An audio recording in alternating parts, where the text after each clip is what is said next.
Metro ದರ ಏರಿಕೆ ಪ್ರಸ್ತಾಪ ಮತ್ತು ರಾಜ್ಯ ಕಾಂಗ್ರೆಸ್ ಸರ್ಕಾರದ ಆರ್ಥಿಕ ಸ್ಥಿತಿಯನ್ನ ಟೀಕಿಸಿ ಸಂಸದ ತೇಜಸ್ವಿ ಸೂರ್ಯ ವಿನೂತನ ರೀತಿಯಲ್ಲಿ ಪ್ರತಿಭಟನೆ ನಡೆಸಿದ್ದಾರೆ. ಬೆಂಗಳೂರಿನ ಆರ್ವಿ ರೋಡ್ ಮೆಟ್ರೋ ನಿಲ್ದಾಣದಲ್ಲಿ ಪ್ರತಿಭಟನೆಗೆ ಮುಂದಾಗಿದ್ರು.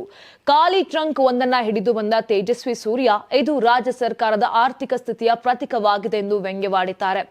ರಾಜ್ಯ ಸರ್ಕಾರ ಆರ್ಥಿಕವಾಗಿ ದಿವಾಳಿಯಾಗಿದೆ. ಮೆಟ್ರೋಗೆ ನೀಡುತ್ತಿದ್ದ ನೆರವನ್ನು ನಿಲ್ಲಿಸಿರುವುದು ದರ ಏರಿಕೆಗೆ ಕಾರಣವಾಗಿದೆ.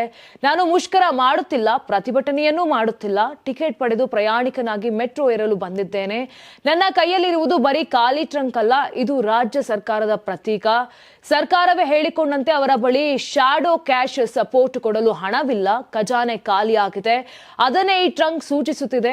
ಒಂದೆಡೆ ಮೆಟ್ರೋಗೆ ಹಣಕಾಸಿನ ನೆರವು ನೀಡಲು ದುಡ್ಡಿಲ್ಲ ಎನ್ನುತ್ತೀರಿ, ಇನ್ನೊಂದೆಡೆ ಕೋಟಿ ಕೋಟಿ ಖರ್ಚು ಮಾಡಿ ಟನಲ್ ಮಾಡುತ್ತೇವೆ ಎನ್ನುತ್ತೀರಿ. ರಾಜ್ಯದ ನಿಜವಾದ ಆರ್ಥಿಕ ಪರಿಸ್ಥಿತಿ ಏನು ಎಂಬುದು ಜನರಿಗೆ ತಿಳಿಯಬೇಕು. ಮುಖ್ಯಮಂತ್ರಿ ಸಿದ್ದರಾಮಯ್ಯ ಅವರು ರಾಜ್ಯದ ಹಣಕಾಸು ಪರಿಸ್ಥಿತಿ ಕುರಿತು ಶ್ವೇತಪತ್ರ ಹೊರಡಿಸಬೇಕೆಂದು ಆಗ್ರಹಿಸಿದ್ದಾರೆ. ಇನ್ನು ಆರ್ವಿ ರಸ್ತೆಯಿಂದ ನ್ಯಾಷನಲ್ ಕಾಲೇಜಿಗೆ ಟಿಕೆಟ್ ಪಡೆದು ಟ್ರಂಕ್ ಜೊತೆ ಮೆಟ್ರೋದಲ್ಲಿ ಪ್ರಯಾಣಿಸಲು ಮುಂದಾದ ಸಂಸದ ತೇಜಸ್ವಿ ಸೂರ್ಯ ಹಾಗೂ ಶಾಸಕ ರಾಮಮೂರ್ತಿ ಅವರನ್ನ ಪೊಲೀಸರು ವಶಕ್ಕೆ ಪಡೆದಿದ್ದಾರೆ. ಪಶ್ಚಿಮ ಬಂಗಾಳದಲ್ಲಿ ಮಮತಾ ಬ್ಯಾನರ್ಜಿ ಗೂಂಡಾಗಳಿಗೆ ಹೆದರಿಲ್ಲ, ಇನ್ನು ಇದು ನನ್ನ ಹೇರಿಯಾ, ಜಯನಗರದಲ್ಲಿ ಹೆದರುತ್ತೇನಾ ಅಂತ ಸಂಸದ ತೇಜಸ್ವಿ ಸೂರ್ಯ ಗುಡುಕಿದ್ದಾರೆ. ಯಾರಾಗ್ತಾರೆ ಎಂಎಲ್ಎ ಅಭ್ಯರ್ಥಿ 2028 ಶೀಘ್ರದಲ್ಲೇ. ಪ್ರತಿದಿನ ಒಂದೊಂದು ಕ್ಷೇತ್ರದ ಟಿಕೆಟ್ ಆಕಾಂಕ್ಷಿಗಳ ಸಂಪೂರ್ಣ ಮಾಹಿತಿ ಪೊಲಿಟಿಕಲ್ ಜರ್ನಲಿಸ್ಟ್ ಕೆಎಂ ಶಿವಕುಮಾರ್ ಅವರಿಂದ.